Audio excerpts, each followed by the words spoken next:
back to Linda's Pantry, and today, as promised, I'm canning enchilada sauce. Now, I did all the prep work yesterday. I got everything prepped. The enchilada sauce is now on the stove. I just turned it on, so once it comes up to a simmer, I'll let that simmer for 15 minutes, cut that heat off, and then we're gonna transfer.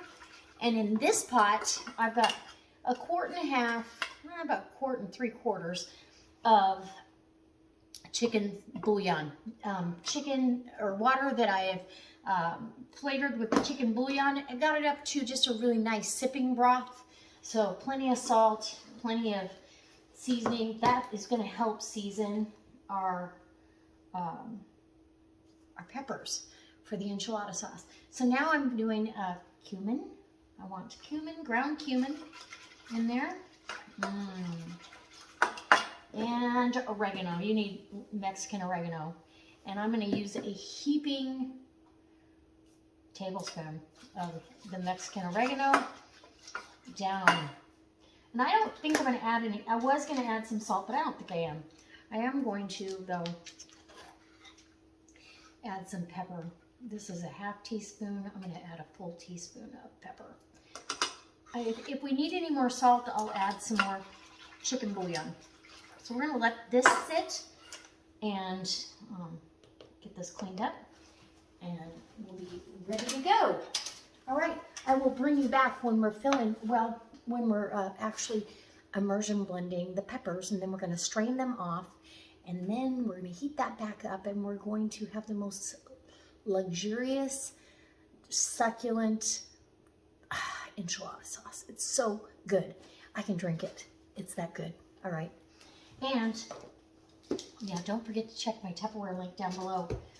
These modular mates are in there. You can buy your spices in bulk and save on packaging and keep them fresh for as long as you need to. All right, come on in. Let's get this jarred up. Okay, so I've strained off my peppers. I've got all the liquid out of there. I'm going to go ahead and pour this liquid in. And I may need some more. In fact, I think I'm going to. I'm going to add another couple of cups of water in here. I want this about half full, but we're going to see. I can always thin it down a little bit. Enchilada sauce is not thick in viscosity. So let me immersion blend this, and then we'll turn the burner back on and heat it back up. And here we go. And we're going to strain this. I want all the skins out of this.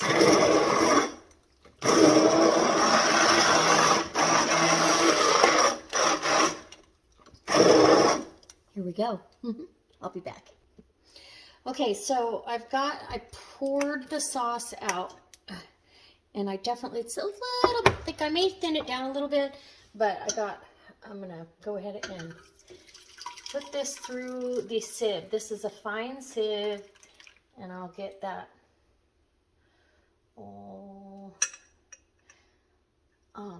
pushed through, and we'll have a beautiful sauce to can up. And then I'll heat it back up. And I want to make sure I taste it. I did a rough taste on the. You're going to get quite a bit of sediment. I mean, there's seeds in here that you can't get out. There's all that. So we don't want any of that in our sauce. So, okay, I'm going to continue to do this, and when I get all of it in the saucepan, and I rinsed my pan out so there wasn't any sediment left in there. You want the sauces clean and you know, free of all that as you possibly can. And it takes a minute. See how thick that is? That's all skins and seeds and pulp. So we're going to get as much of that pulp in there as we can. All right. You could put this through a food mill and get it, you know, most of the way, but I think you still get some of that stuff slips through. You really want it through a fine mesh like this.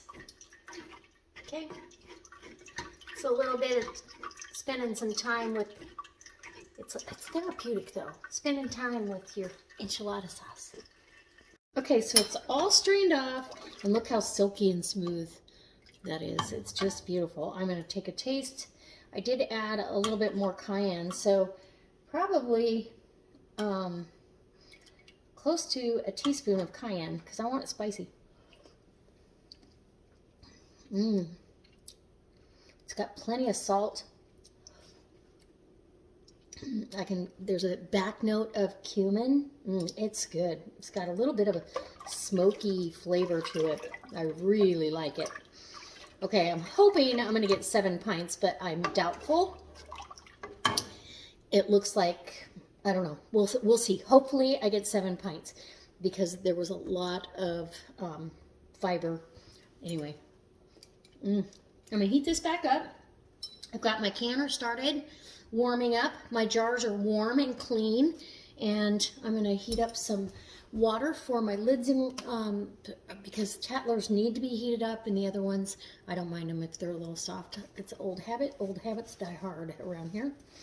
All right, here we go. Ooh, yeah, I cannot wait. There we go. And I'll be back. Okay, it's time to fill jars. This is nice and hot. It tastes fantastic. It's got a little bit of kick, but it's not too hot for wimpy lippers. Unless you're really wimpy, then it might be. But look how gorgeous that brick red. And this is going to be shelf stable for a minute. You want an inch of headspace because we are pressure canning. I'm going to have one wide mouth, and the rest are regular mouth. So I'm going to get my wide mouth on first, and it's a Tattler. So isn't that gorgeous? Just absolutely beautiful. Okay. Want to make sure you wipe the rim, but I also don't want to cheat myself out of a teaspoon of good sauce either. So for the Tattler lids, I use tongs to take them out of the water. And I've marked, as you can see, can you see that? Where I marked my gasket. Ouch, that's hot. I'm going to put that on. You center that on. You're going to go fingertip tight. So snug it up, then back it off. About 1/4 of an inch is all. This is going into the canner to wait for the rest of the group. Oh, it's gorgeous. Look at that. Absolutely beautiful. Okay. And my canner is right at about 180 degrees. So this is going to can for, once that comes up, and I'll show you, because we've got a lot of new canners out there. I'll show you how I lock the lid down and everything. I have 3 inches of water in my canner with about 1.5 tablespoons of white vinegar, just to keep the jars nice and clean, but not enough vinegar to mess up my rings or anything, you know, to cause the oxidation. So 1 inch of headspace, wipe. You do not have to debubble because, well, it's liquid. But do give it the right amount of headspace, and just fingertip tight on the lids. These rings are only to hold the lid down during the canning process, and actually I feel like I need a little smidge more. It's a little below the line where I want to be. So I'll go ahead with that. Wipe that again, and on with the lid it goes. Fingertip tight, and in the canner she goes. Okay, I think I'm going to get 7 out of this, believe it or not. Beautiful. I'll be right back. Okay, so I know I'm going to get questions. What are you going to use this in? Well, I use it in, obviously, enchiladas. I use it in my taco soup, my pozole. And when I make pozole, it's got now that one I feel like could be just a smidge too full. So we're going to take that out of there. And that looks just about perfect. I use it to flavor soup. You can make this could be the start of chili Colorado. I mean, there's just so many things that you can do with this. It's just really nice to have a good flavorful enchilada sauce. Once you make it yourself, you'll never want store-bought again. And for me, a pint jar is the perfect amount. Okay, that's hot. Did I wipe the rim? I'm pretty sure I did. I did, but we're gonna wipe it again. And you can check your rims right now, make sure there's no nicks. I've already inspected my jars. That's part of setting up to can the day before. All right, here we go. In the canner she goes. That's jar number 3. And then, yeah, we're gonna get 7, I'm pretty sure. Of this beautiful sauce. Okay. You could use this as a base for your refried beans. You could add this in there, you know, when you're kind of cooking them. And yeah, this is good for a lot of things. It's good for what ails you. I make an enchilada soup that is just so good.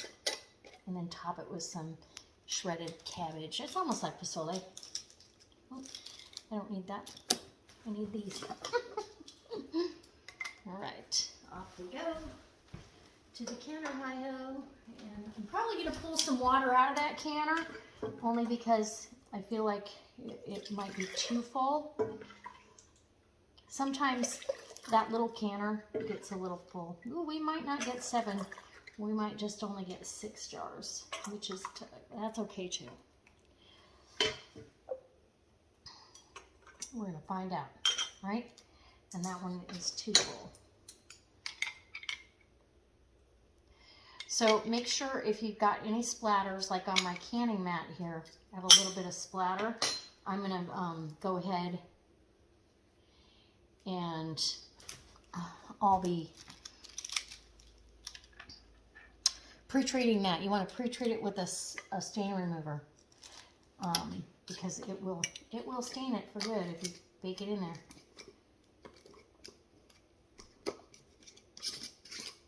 Okay, come on.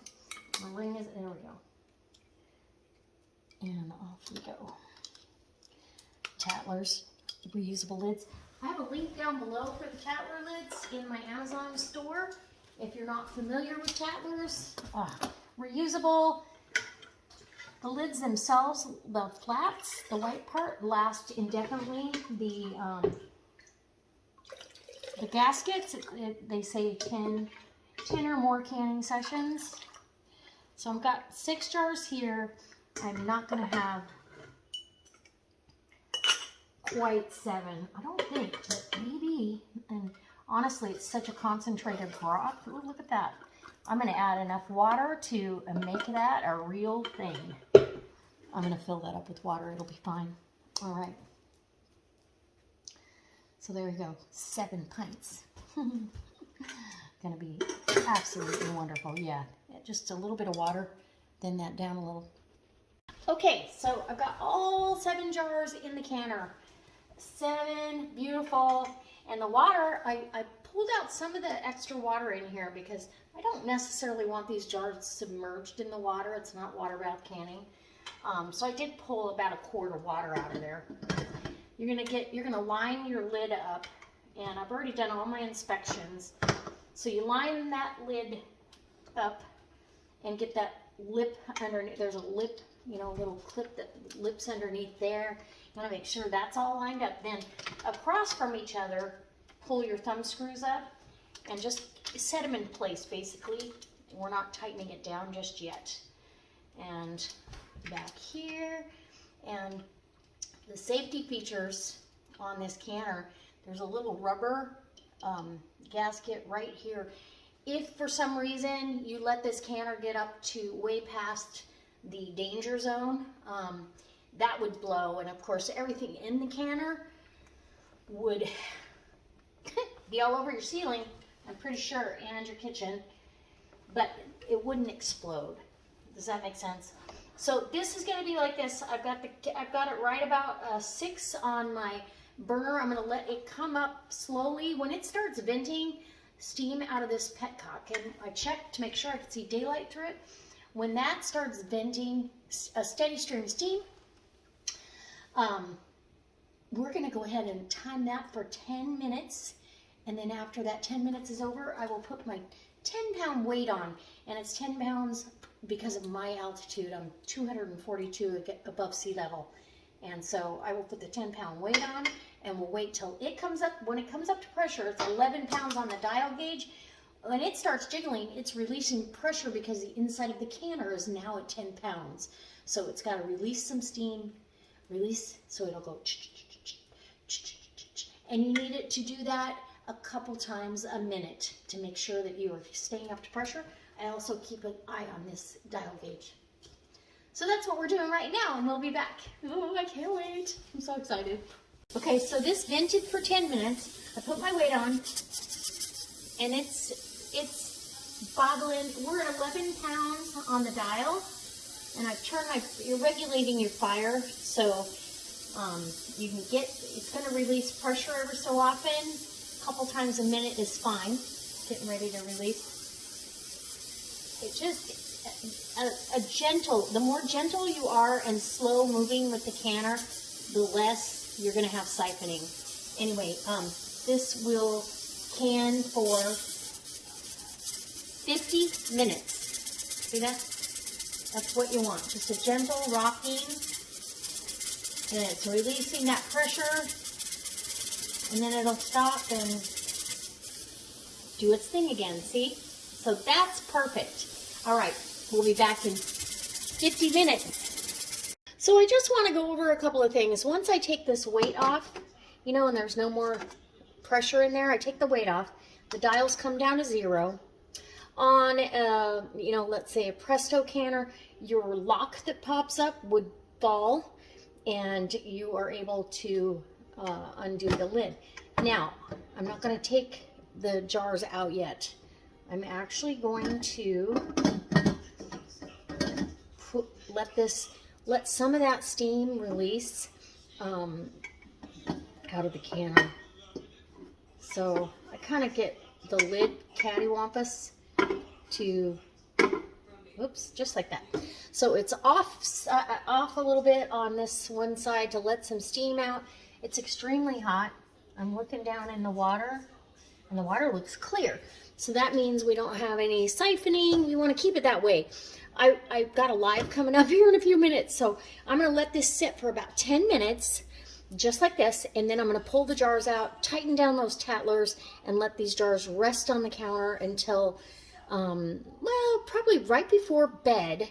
I always check my seals, so I don't wait a full 24 hours, because if they didn't seal, I want a refrigerator. I don't feel comfortable with a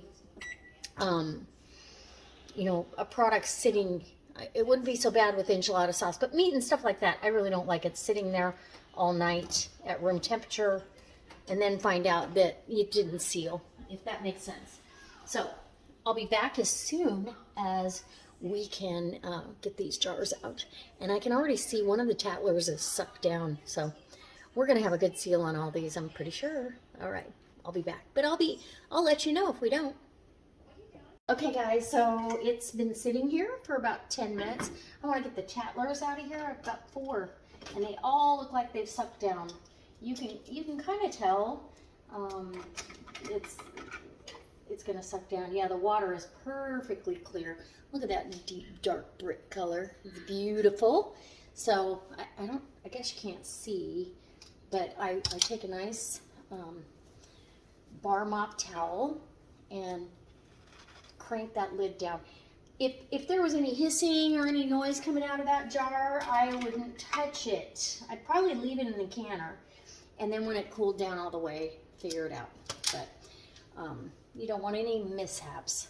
But for sure, tighten those lids, and the rest of them, they'll suck down on their own. These look like they've already sucked down though.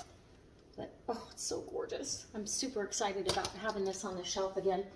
And I actually promised a jar of this to somebody, so I guess I'll have to keep my promise. And, all right. So guys, I hope it inspires you to try your hand at home canning your enchilada sauce, your other sauces, your condiments. I've got condiments coming up here pretty quick that I want to share with you, and I just think it's a better way to go. Less preservatives, all that noise. All right, and I'll get a good picture of this when they've had a chance to sit here for a minute. All right, and let's look at the water. Perfect, nice and clear. The jars are nice and clear, so really just a tablespoon of vinegar is plenty for a canner load. All right, everybody looks good. Thanks for stopping by. I appreciate it, and I hope you hit that subscribe button, and happy canning.